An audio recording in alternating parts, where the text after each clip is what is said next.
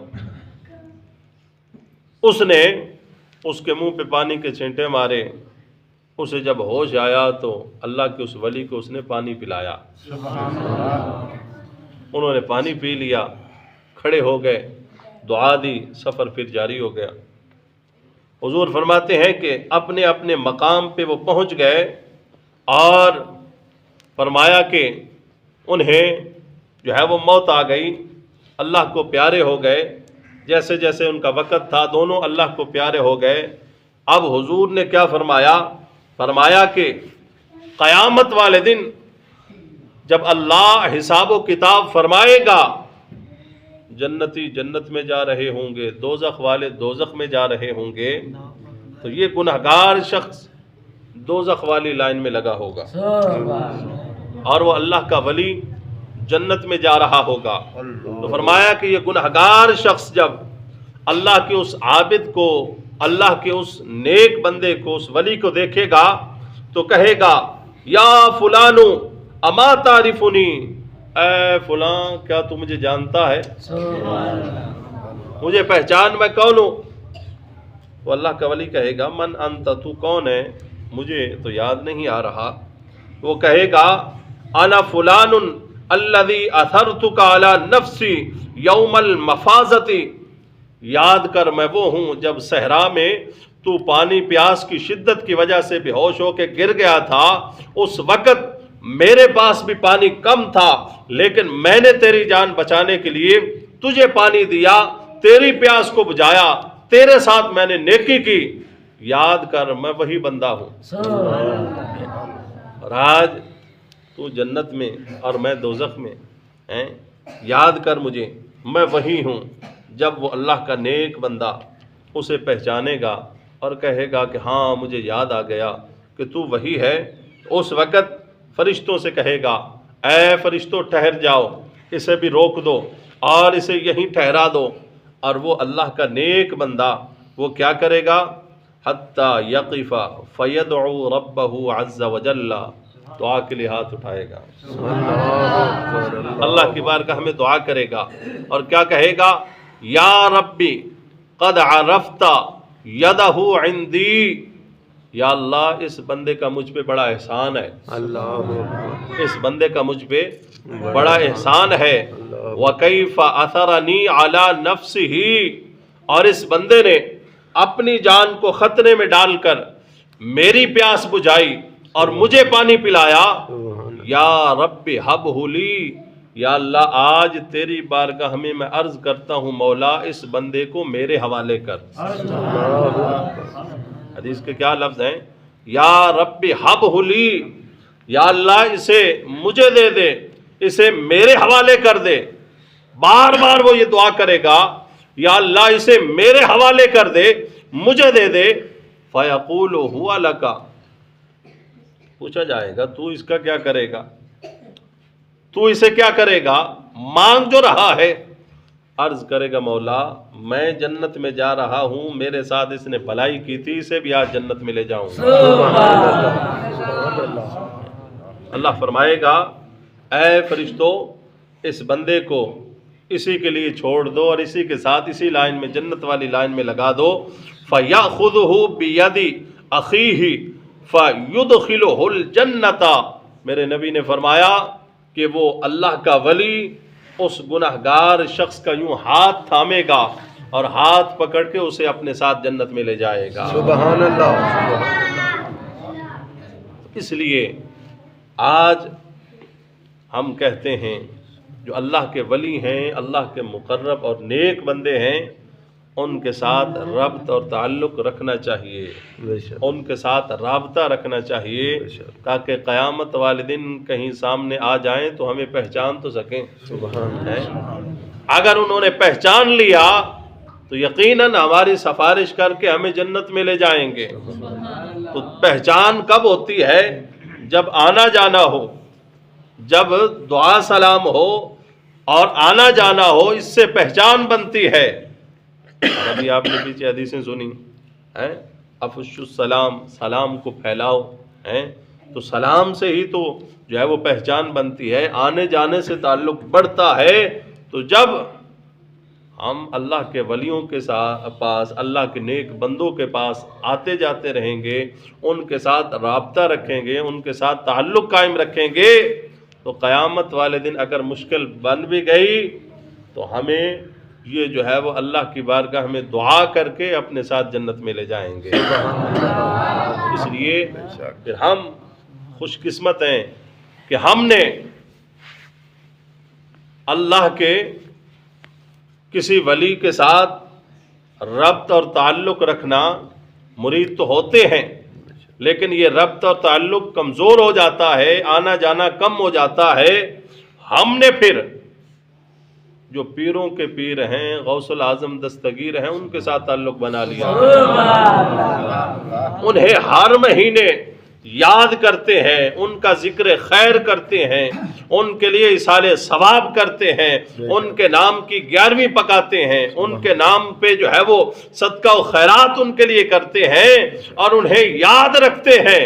ہم یہ جو یاد رکھتے ہیں، قیامت والے دن انشاءاللہ ہمیں بھی وہ نہیں بھولیں گے. ہو سکتا ہے باقی پیر ہیں، کوئی 2 نمبر پیر ہو، اس نے ہمیں کیا وہاں چھڑانا ہے، وہ خود پھنسا ہوگا. ہو سکتا ہے کوئی ایسا پیر دور ہے، جا نہیں سکتے ہیں، لیکن یہ سارے پیروں کے پیر ہیں. بے شک یہ روشن ضمیر دستگیر ہیں اور یہ سارے پیروں کے پیر ہیں. تو ہم نے منڈ نجات پایا ہے. سارے پیروں کے پیر کو ہم نے ان کے ساتھ تعلق بنا لیا ہے. بے شک اور قیامت والے دن انبیاء بھی شفاعت کریں گے. ہم نے رسول اللہ کے ساتھ اپنا تعلق مضبوط رکھا ہوا ہے. ہم نے صحابہ اور اہل بیت کے ساتھ اگر اپنا تعلق مضبوط رکھا تو انشاءاللہ قیامت والے دن پھر ہمارے یہ کام آئیں گے اور ہم بھی دیکھ کے کہیں گے ہم وہ ہیں جو ہر مہینے تمہیں یاد کرتے تھے، ہم وہ ہیں جو تمہارے نام پہ لنگر بانٹتے تھے، ہم وہ ہیں جو تمہارے نام پہ صدقہ و خیرات کرتے تھے، اور ہم وہ ہیں جو تمہارے نام کی محافل سجا کے اور تمہاری دینی خدمات لوگوں کے سامنے بیان کرتے تھے اور تمہارا ذکر خیر کرتے تھے. آج ہم پہ مشکل بن گئی ہے، ہمیں بھی اپنے ساتھ لے جاؤ. سبحان اللہ. انشاءاللہ یہ تعلق پھر قیامت والے دن ہمارے کام آنے والا ہے. اس لیے ہم جو ہے وہ انہیں یاد رکھتے ہیں اور ان کا ذکر خیر کرتے رہتے ہیں.